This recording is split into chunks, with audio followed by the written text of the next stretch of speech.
पहला, लक्ष्य पर ध्यान लगाओ। स्वामी विवेकानंद अमेरिका में भ्रमण कर रहे थे।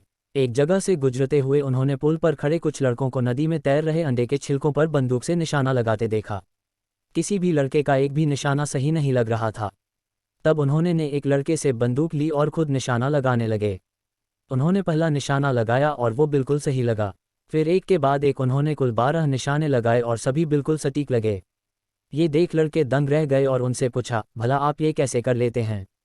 स्वामी जी बोले, तुम जो भी कर रहे हो अपना पूरा दिमाग उसी एक काम में लगाओ। अगर तुम निशाना लगा रहे हो तो तुम्हारा पूरा ध्यान सिर्फ अपने लक्ष्य पर होना चाहिए, तब तुम कभी चूकोगे नहीं। अगर तुम अपना पाठ पढ़ रहे हो तो सिर्फ पाठ के बारे में सोचो। मेरे देश में बच्चों को ये करना सिखाया जाता है। उद्धरण चिन्ह। दूसरा, डर का सामना। एक बार बनारस में स्वामी जी दुर्गा जी के मंदिर से निकल रहे थे कि तभी वहां मौजूद बहुत सारे बंदरों ने उन्हें घेर लिया। वे उनके नज़दीक आने लगे और डराने लगे। स्वामी जी भयभीत हो गए और खुद को बचाने के लिए दौड़कर भागने लगे, पर बंदर तो मानो पीछे ही पड़ गए और वे उन्हें दौड़ाने लगे। पास खड़ा एक वृद्ध सन्यासी ये सब देख रहा था। उसने स्वामी जी को रोका और बोला, रुको, उनका सामना करो। स्वामी जी तुरंत पलटे और बंदरों के तरफ बढ़ने लगे। ऐसा करते ही सभी बंदर भाग गए। इस घटना से स्वामी जी को एक गंभीर सीख मिली और कई सालों बाद उन्होंने एक संबोधन में कहा भी, यदि तुम कभी किसी चीज से भयभीत हो तो उससे भागो मत, पलटो और सामना करो। तीसरा, सच बोलने की हिम्मत।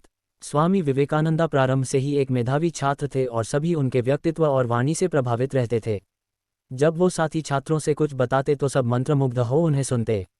एक दिन इंटरवल के दौरान वो कक्षा में कुछ मित्रों को कहानी सुना रहे थे। सभी उनकी बातें सुनने में इतने मग्न थे कि उन्हें पता ही नहीं चला कि कब मास्टर जी कक्षा में आए और पढ़ाना शुरू कर दिया। मास्टर जी ने अभी पढ़ना शुरू ही किया था कि उन्हें कुछ फुसफुसाहट सुनाई दी। कौन बात कर रहा है? उन्होंने तेज आवाज में पूछा।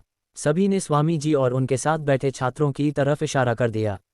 मास्टर जी तुरंत क्रोधित हो गए। उन्होंने तुरंत उन छात्रों को बुलाया और पाठ से संबंधित एक प्रश्न पूछने लगे। जब कोई भी उत्तर न दे सका तब अंत में मास्टर जी ने स्वामी जी से भी वही प्रश्न किया, पर स्वामी जी तो मानो सब कुछ पहले से ही जानते हो, उन्होंने आसानी से उत्तर दे दिया। यह देख उन्हें यकीन हो गया कि स्वामी जी पाठ पर ध्यान दे रहे थे और बाकी छात्र बातचीत में लगे हुए थे। फिर क्या था, उन्होंने स्वामी जी को छोड़ सभी को बेंच पर खड़े होने की सजा दे दी। सभी छात्र एक एक कर बेंच पर खड़े होने लगे। स्वामी जी ने भी यही किया। तब मास्टर जी बोले, नरेंद्र तुम बैठ जाओ। नहीं सर, मुझे भी खड़ा होना होगा क्योंकि वो मैं ही था जो इन छात्रों से बात कर रहा था, स्वामी जी ने आग्रह किया।